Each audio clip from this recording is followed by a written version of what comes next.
Peaky Blinders is a TV show created by Steven Knight and it aired in 2013 with great acclaim. It follows the titular Peaky Blinders in their mission to rise to the top. And they're based off the real gang of the Peaky Blinders that ruled the streets of Birmingham in the late 19th, early 20th century. The show is set in that same time period, so many of the characters you see in the show were real people. So let's dive into that. The real people of Peaky Blinders. Now, you already have a bit of a problem here. While the gang of the Peaky Blinders is real, the actual characters we follow on the show, the Shelby family, Arthur, Tommy, Ada, John, are unfortunately not. So, to make up for that, I will give you a brief summary of the real Peaky Blinders. As in the show, there were a group of gang members that committed many crimes like racketeering, robbery, illegal bookmaking, and gambling. But unlike the show, where many of the characters were already adults, many of the real members of the Peaky Blinders were kids, teenagers, that had nothing better to do after school, I suppose.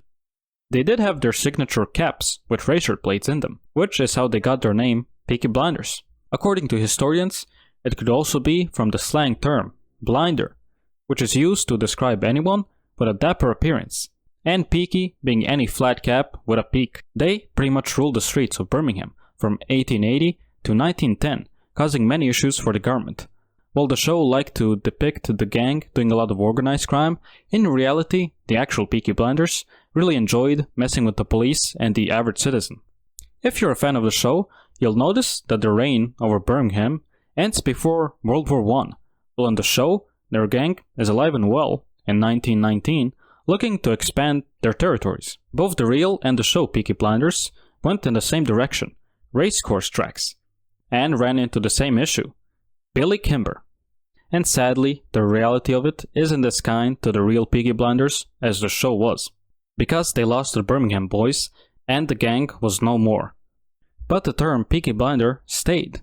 It was used for pretty much any youth street gang that caused issues, so the legacy remained. Billy Kimber. William Billy Kimber, born in 1882, was the leader of the Birmingham boys, and their power extended from north of England all the way to the London's underworld, which made Billy basically the biggest crime boss in the UK for a while.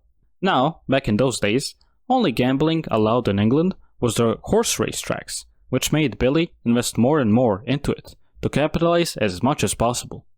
But that's where he made a mistake. He began to prey on Jewish bookies from London's East End, who then turned to the Sabini gang. And that sparked a long-lasting rivalry, and oh boy, was it violent. But the feud did eventually end from both sides after a lot of press attention, which neither side liked very much. You know, if it only happened before Billy got shot after visiting Sabini's and most of his men being locked up in prison. But hey, better late than never. When England's police actually started to do their job in the 1920s, Billy decided to move to America for a while, where he was hidden by his friend, Murray Humphreys, who was a member of the Al Capone gang. He made his big return in 1929 and worked on racecourses once again in the Southwest, and supposedly left his gang life behind him for a more of an honest one. In the finale of season 1 of Peaky Blinders, Tommy shoots Billy in the head, and that's where his story ends. But in reality, he lived a really long life, up to 63, when he died of an illness in 1945. Charles Sabini. Charles Darby Sabini, born Ottavio Handley. Don't call him Charles, he hated that. Apparently he said that's not his real name, but it historically stuck around the most.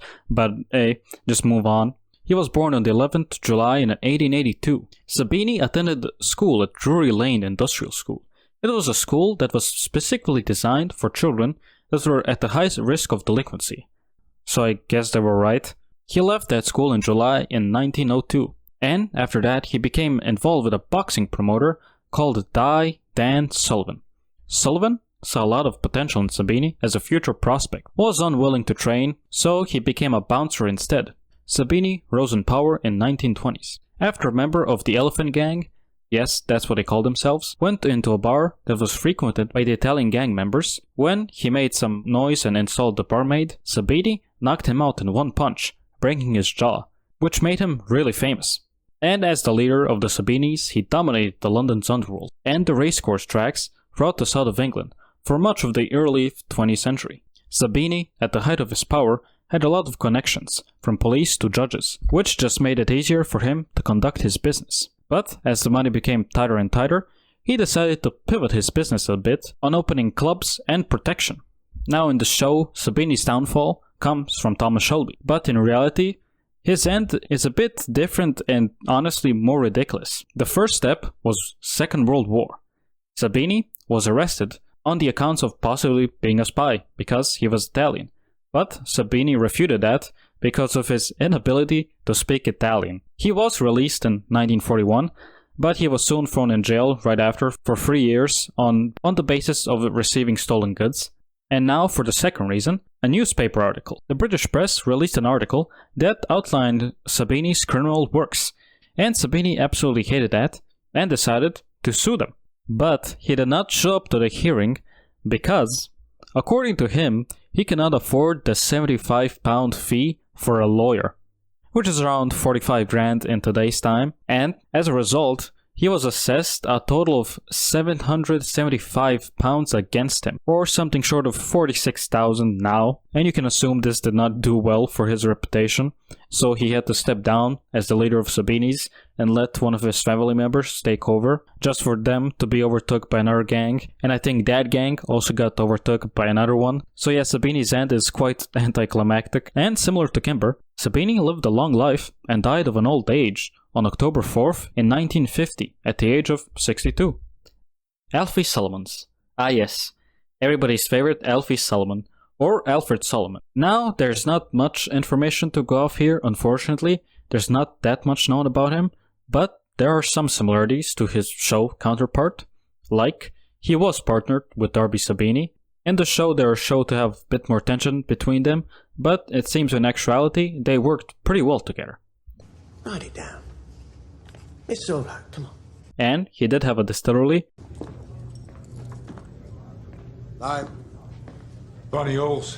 Bonnie Halls. Right, profession. Baker. Man, fill it out, fuck off. And he was known to be quite unpredictable and violent.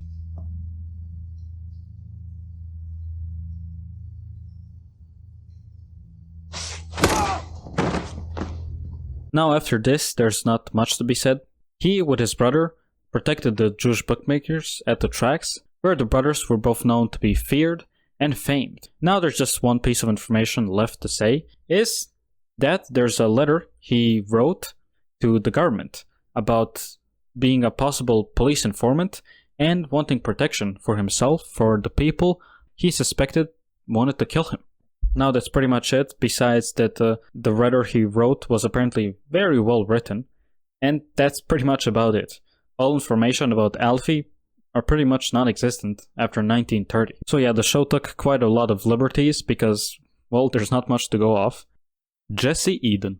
Jessie Eden, born February 24th in 1902. She led multiple big strikes, was a British trade union leader, and a big communist activist, including the Birmingham Rent Strike of 1939, in which she led up to 50,000 people to strike against their conditions of slum-like Birmingham. The 1926 UK General Strike, where she convinced women that worked in factories to join the cause, and leading the unprecedented strike of 10,000 women for better conditions, which lasted for a week.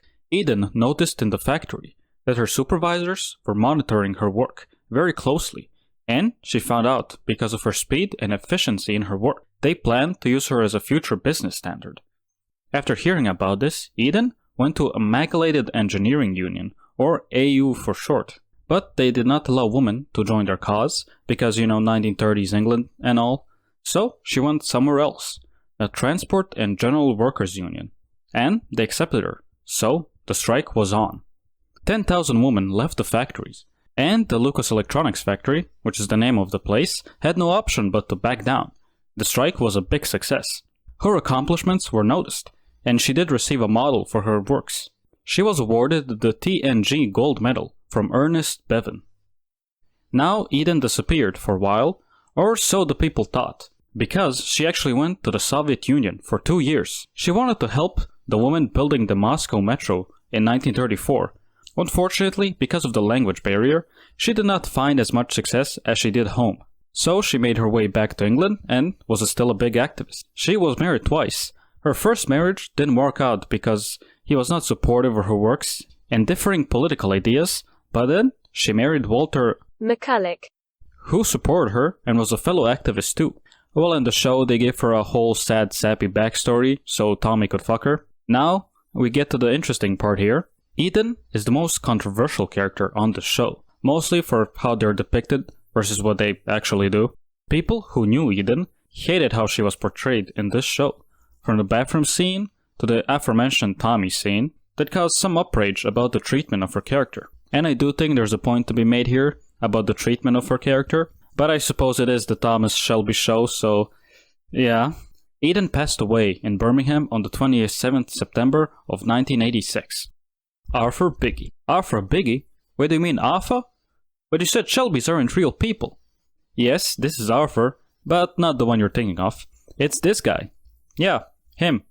Goes in this one scene and that's it. So, I'll keep it brief.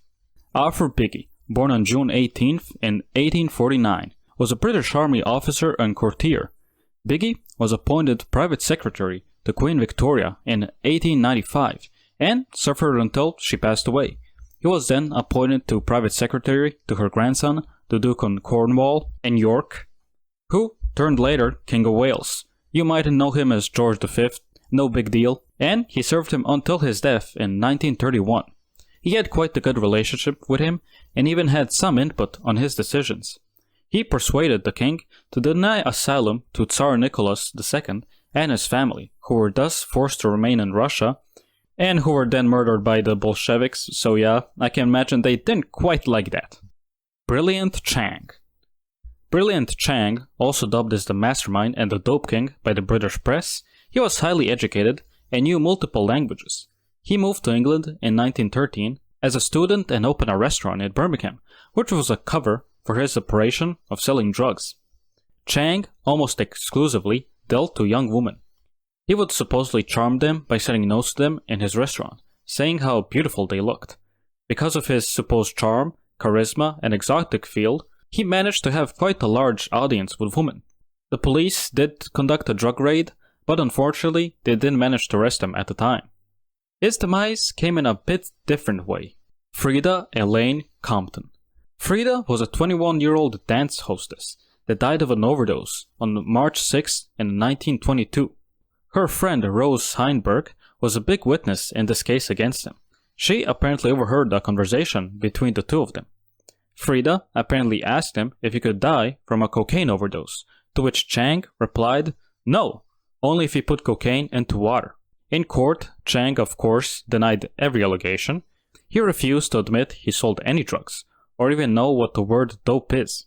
He stuck to the story that he only imported silks, tea, and other goods, but never cocaine. The only connection he admitted having with Frida was borrowing her money. No charges managed to be pressed against him at the time, but the publicity he received during this time was detrimental to his failure, and the cops were watching him very closely. And they got a hit. Violet Payne.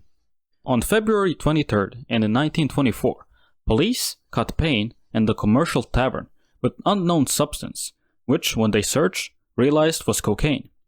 After bringing her to the police station, Payne started talking immediately. After her statement, the police searched Chang's apartment and found a single bag of cocaine behind a loose board in a cupboard. Chang was arrested immediately and charged for supplying and possessing coke. His defense this time was not as strong, claiming it was not his and that the last tenant just left it there. But after Payne testified that she sometimes spent the nights with Chang, the prosecutors managed to send him to prison on April 10th in 1924 for 14 months, and after that he was deported. While some say Chang did come back to Europe, in France or Spain or Germany, the truth is Chang's later years are unknown. Oswald Mosley. Oswald Mosley, born on November 16th in 1896. Oswald was the oldest of 3 boys, and was a fencing champion, winning both foil and saber, and retaining his life for sport throughout his years. Also, all of his closest friends and family called him Tom, I don't know how you get Tom from Oswald Mosley, but okay. In the First World War, Mosley was in the British cavalry unit, the 16th the Queen's Lancers, where he fought the French. But after that, he moved to the Royal Flying Corps, but just as an observer. When his mom and sister came to visit him, Mosley decided to show off a bit, but unfortunately for him, he crashed, giving him a limp for life. He was sent back to the trenches at the Battle of Loos, but it was before his injury fully healed, so he actually passed out from the pain. After the war, he managed to marry Lady Cynthia Curzon, and it was a very loving marriage. I mean, he loved her sister, her stepmom, he was a real family guy. I researched your wife, and your wife's younger sister, and your wife's stepmother, Lady Curzon, all of whom you are fucking. Beside this lovely marriage, he decided to go into politics. Since he didn't receive much schooling, and military obviously wasn't for him, he did manage to find some success in politics. He became the youngest MP for the Conservative Party. That didn't last too long though, since Mosley's politics over time and the politics of the party didn't mesh too well. He shifted to first the Independent, then to the Labour parties, then finally serving in the House of Commons. That also didn't last long, because Mosley decided to form his own party called the New Party. Very original name. After his trip to Europe, Mosley was obsessed with Mussolini's fascist regime, so in his honor, he renamed his party to the British Union of Fascists, or BUF for short. They supposedly had 50,000 members at the peak of their popularity. Well, in the show they definitely play up his regime and power he had over people. In actuality, Mosley didn't have any substantial success. He never won a single parliamentary seat. Hell, his party's rising popularity didn't last too long after their members beat up anti-fascist and Jewish people who protested one of Mosley's speeches. And the final nail in the coffin was World War II, when the support for BUF pretty much disappeared overnight, and the government banned the party itself. At least he got to meet Hitler at his second wedding, I guess. Too bad for him and his second wife and all his stupid fascist supporters had to spend time in prison for the duration of the war. He was later released and put on house arrest, but hey. After the war, Mosley moved to Paris. But of course, his beliefs didn't really change at all. But this time, he had a different plan. First, to form a group called the Union Movement, which stood for Europe becoming ruled by a single nation party. He failed. Every time. And the group was disbanded in 1973. Loser! He died on December 3rd, 1980, at the age of 84, which is 84 years too much. His loser second wife also unfortunately lived until she was 93 when she died in 2003, which is insane that she lived that long. And you just know that neither she nor him had much reservations around their previous beliefs, and all of her sister hated her too cause she's a loser. Churchill. I'm not talking about Churchill. Everybody knows Churchill. No. So, this is it. The real people of the Peaky Blinders. I hope you liked the video, and I hope I didn't miss too much on information that was about these people, or maybe other characters that I didn't find out were real. But that would be all. Goodbye.